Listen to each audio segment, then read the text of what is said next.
Oi, gente, tudo bem? Boa noite, ou bom dia, boa tarde, dependendo da hora que vocês estiverem me ouvindo. Seguinte, ó, hoje a gente vai dar continuidade à matéria do primeiro bimestre da Sociologia 1. Até agora eu apresentei para vocês a sociologia, depois nós entramos na discussão de ciência e senso comum. Lembrando que o senso comum ele é o domínio da opinião, né? Do achismo, das impressões que as pessoas têm baseadas na experiência pessoal, no que elas ouviram falar, em crenças de forma geral. E a ciência não, ela é o domínio da episteme. Ela funciona a partir de uma ruptura epistemológica com a experiência imediata, com os achismos. Ela obedece princípios rigorosos. E aí eu falei para vocês também que a sociologia tem esse problema de lidar com a opinião das pessoas, porque todo mundo acha que sabe sobre a realidade, sobre particularmente sobre as relações humanas, relações políticas, relações sociais, porque é o que a gente vive e as pessoas têm as suas opiniões muitas vezes bastante teimosas, né? Baseadas em coisas que não são rigorosas. Ah, eu ouvi falar, o pastor me falou, o padre me falou, minha avó me disse. E não é assim, né? A sociologia tem essa concorrência do senso comum, como outras ciências também têm, mas lembrando que ela trabalha a partir de princípios rigorosos de investigação. Não é que as ciências nunca errem, não pensem que eu estou querendo dizer isso, mas justamente pelo rigor ela consegue identificar melhor os seus erros e corrigi-los e se aperfeiçoar, coisa que o senso comum não segue, né? E hoje nós vamos iniciar o resto da matéria do bimestre, que é a contextualização do surgimento da sociologia. Lembrando que as ciências elas têm uma historicidade, elas não existiram sempre e não vão ser sempre iguais, elas passam por transformações. Hoje, na semana que vem, a gente vai falar sobre isso, tá? Sobre o surgimento da sociologia. Como, por quê, para que ela surgiu. Hoje, especificamente, eu vou apresentar alguns momentos históricos muito importantes, determinantes do surgimento da sociologia para vocês. Começando com o Renascimento, que foi fundamental não só para a sociologia, mas para todas as ciências contemporâneas, tal qual a gente as conhece, né? Então, ali por volta do século XV, XVI, na Itália iniciando um pouquinho antes, ocorreu esse grande movimento artístico, literário, filosófico, de resgate dos valores clássicos, bem em meio à Idade Média, chamado, de forma geral, de Renascimento, que teve também suas influências muito importantes na ciência. O Renascimento ele representou uma mudança que a gente que ele basicamente ele vai dar origem ao que a gente chama de ciência moderna, que é uma associação no estudo científico entre teoria, entre pensamento racional, filosófico, com a empiria, ou seja, com a experiência da realidade como um critério fundamental para a produção de conhecimento.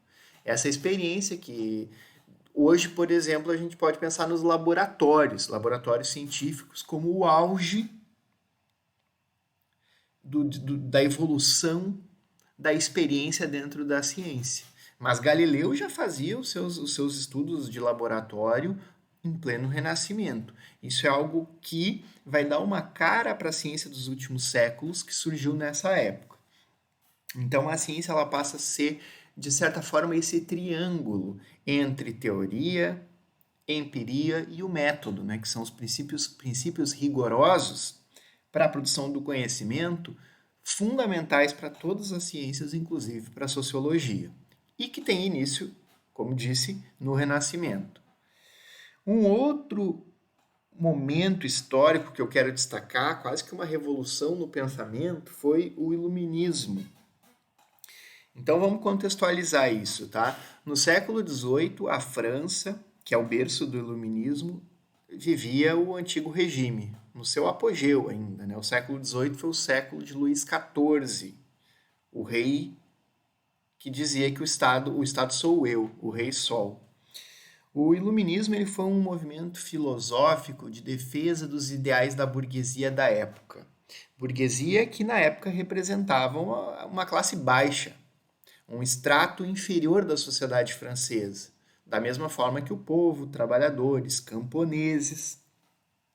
Em compensação, existiam os privilegiados da pirâmide social da época, que eram a nobreza e o clero. Essa ordem feudal da nobreza e dos reis, chamada de antigo regime, é o que o iluminismo criticava principalmente. Então, o cristianismo, não, perdão, o iluminismo. O iluminismo contrapunha a razão e ideais que depois vão dar origem ao republicanismo,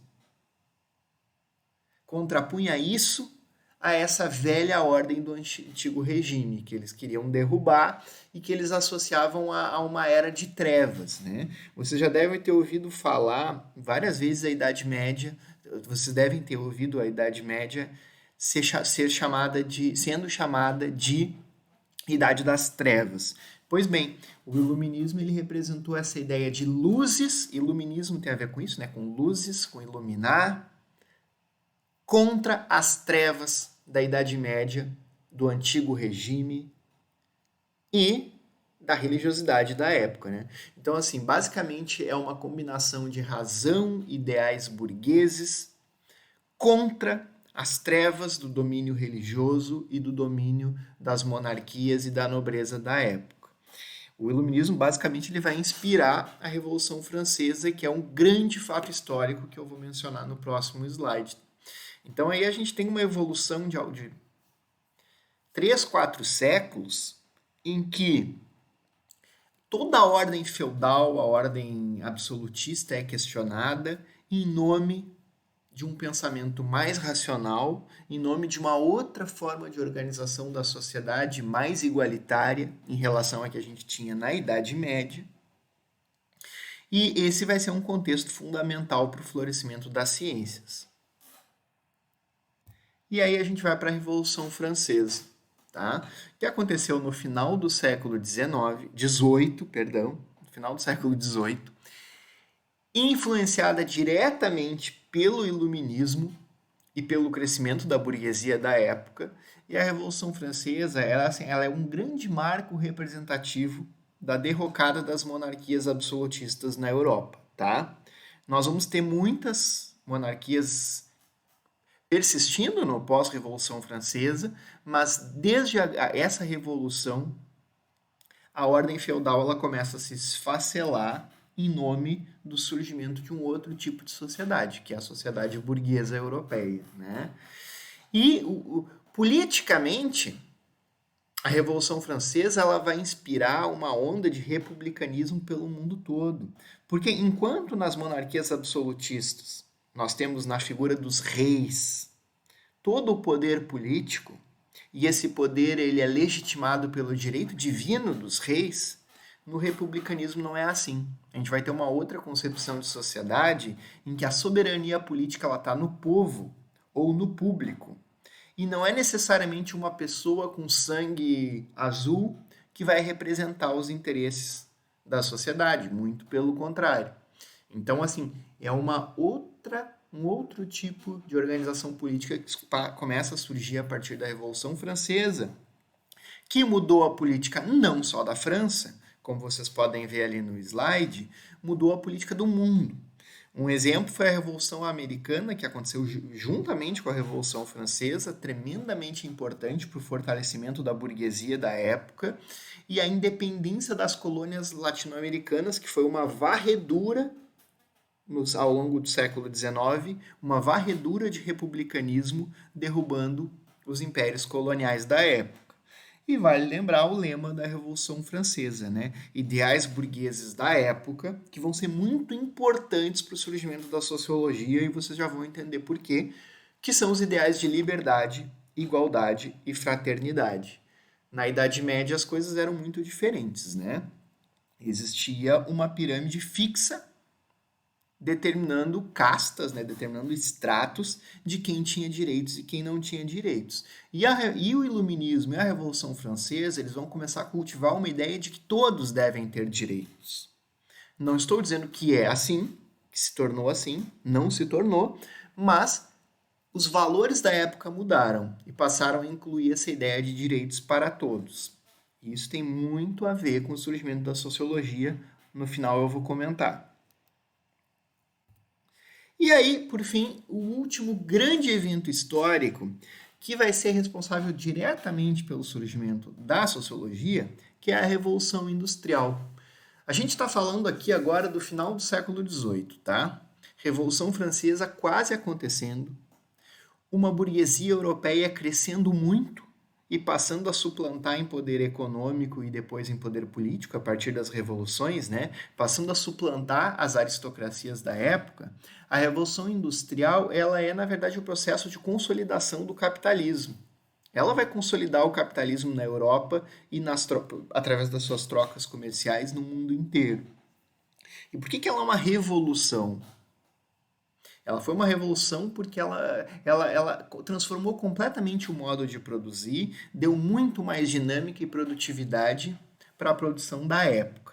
Então, assim, toda aquela produção urbana, né, não estou falando da produção agrícola da época, ela passou por um processo de transformação das manufaturas antigas, né, que eram as corporações de ofício medievais, por exemplo, as pessoas que produziam, sei lá, sapatos, roupas em casa, de forma artesanal. Tudo isso passou a ser paulatinamente produzido no espaço fabril, com o auxílio de máquinas, que aumentaram demais a produtividade e baratearam os custos, né? Então a manufatura foi sendo substituída pela maquinofatura. Esse processo de industrialização, ele deu origem assim, à expansão das cidades. O mundo europeu, o mundo de forma geral, né, ele era predominantemente rural até então. Mas com a Revolução Industrial, a gente vai ter o surgimento de grandes cidades e um êxodo da população rural para esse espaço urbano, né? E aí, só para contextualizar historicamente, a Revolução Industrial ela começa em meados do século XVIII, por volta de 1870 na Inglaterra. Em seguidinha ela vai abarcar a França. No século XIX ela vai pegando outros países também da Europa, como a Alemanha, Estados Unidos já não na Europa, obviamente, né? Aí ela vai para outros lugares também, pegando os Estados Unidos e o Japão principalmente. Eu estou falando aqui da primeira Revolução Industrial e do começo da segunda Revolução Industrial, tá? Não estou falando de indústria no século XX nem no século XXI. Eu estou falando do berço da Revolução Industrial, que é o da invenção da máquina a vapor, do uso do carvão, das fábricas como nessa foto que vocês estão vendo aqui, né? Fábricas feitas de tijolo, com grandes chaminés, soltando fumaça. E essa foto aqui não dá pra ver muito bem, né?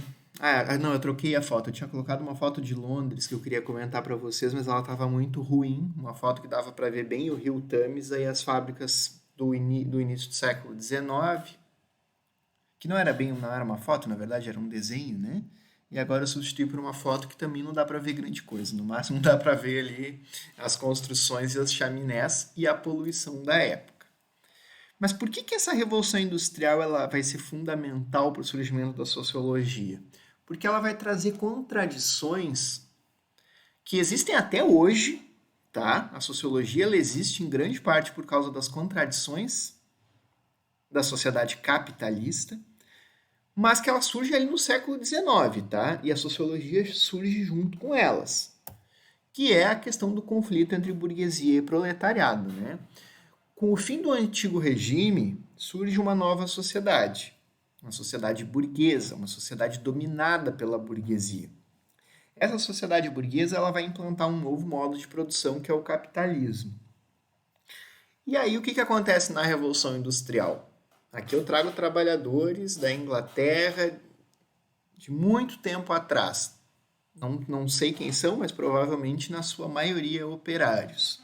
A população na época trabalhadora eram camponeses antes da Revolução Industrial, eram pessoas que viviam no campo, produzindo em terras comuns, terras comunitárias ou em terras de senhores feudais, né, num regime de servidão coletiva.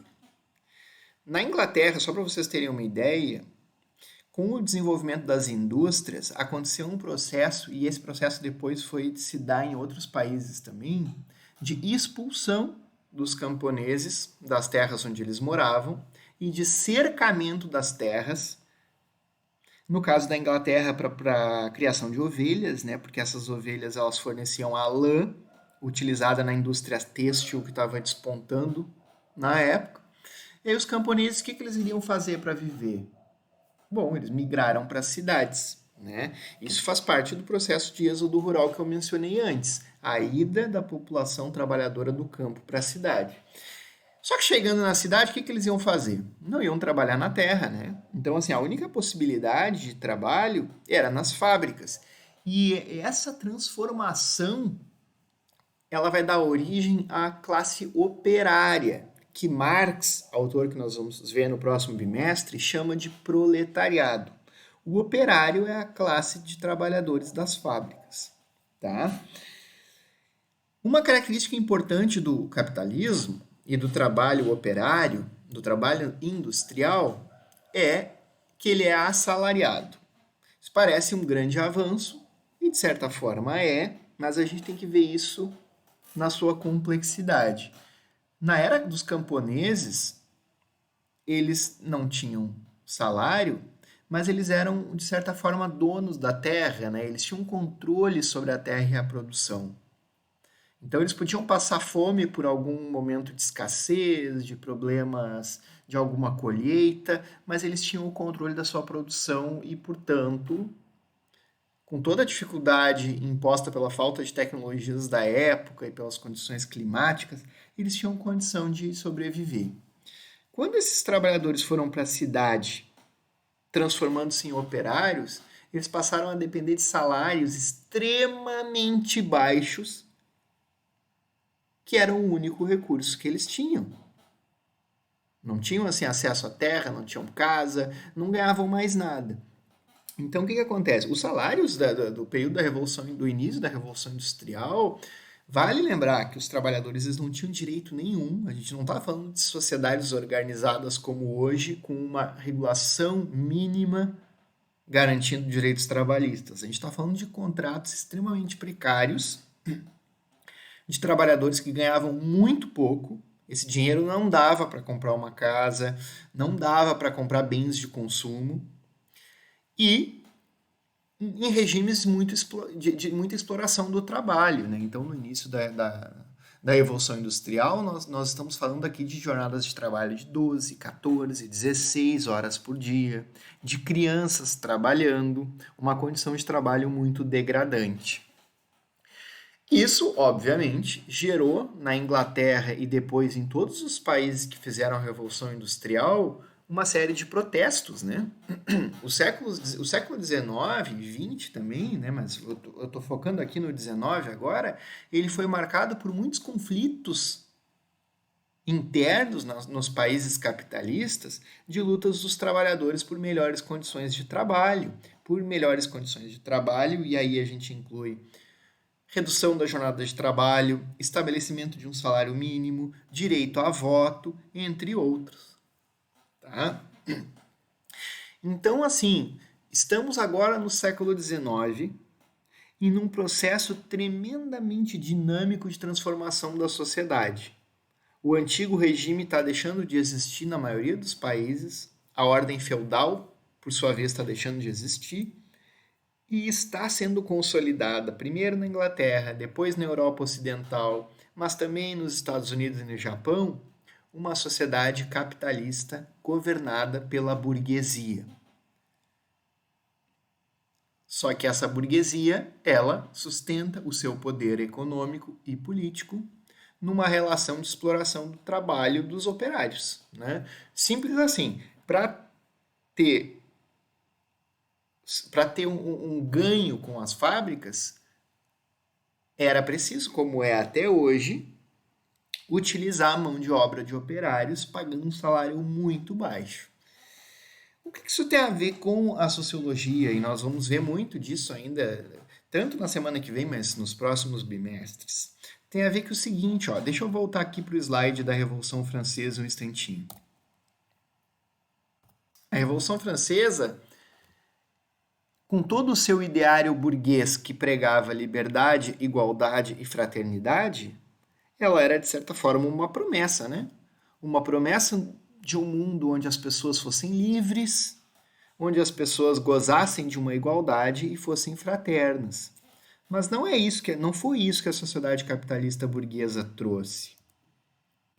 Ela trouxe uma relação de exploração do trabalho tremendamente severa, na qual os trabalhadores, assim, em primeiro lugar, eles eram, entre aspas, livres para negociar contratos de trabalho. E só, né? Livres para escolherem entre ganhar um salário baixíssimo, baixíssimo, baixíssimo ou morrerem de fome, porque nem acesso à terra eles tinham mais. Então não havia liberdade para esses trabalhadores da época. Iguais, muito menos, né? A relação com a igualdade no capitalismo, você sabe muito bem, ela é inversa, né? O capitalismo ele serve para, ele concentra a riqueza e ele aumenta a desigualdade social. Ele torna os ricos muito, muito ricos e mantém um grande contingente de pessoas extremamente pobres, miseráveis. E também não podemos falar em fraternidade, né? Porque a Europa, no período da Revolução Industrial, ela é marcada por uma série de conflitos, guerras, que são internas nos países, né? São inerentes às sociedades civis, mas também são entre nações. Então, o que acontece? Num período em que nós estamos vendo o surgimento de uma série de ciências, primeiro ali a física, a química, a biologia, a gente vai assistir também o surgimento de ciências sobre a vida humana, ciências sobre o ser humano, ciências sobre o homem, como se dizia antigamente, né? Esse homem genérico que eu não gosto, porque a gente está falando de humanos, homens, mulheres, independentemente de gênero.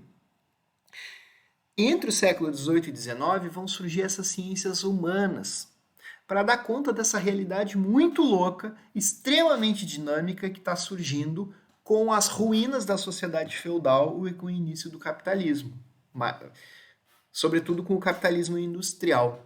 Então, assim, como nós temos uma nova sociedade que promete ideais tão nobres e não entrega esses ideais? Num contexto em que já vinha surgindo a geografia, a economia, surge também a sociologia, com a intenção de compreender essa sociedade extremamente complexa e dinâmica e conflituosa e de entender o que está dando errado para que os valores da modernidade não se traduzam em realidade de fato, né?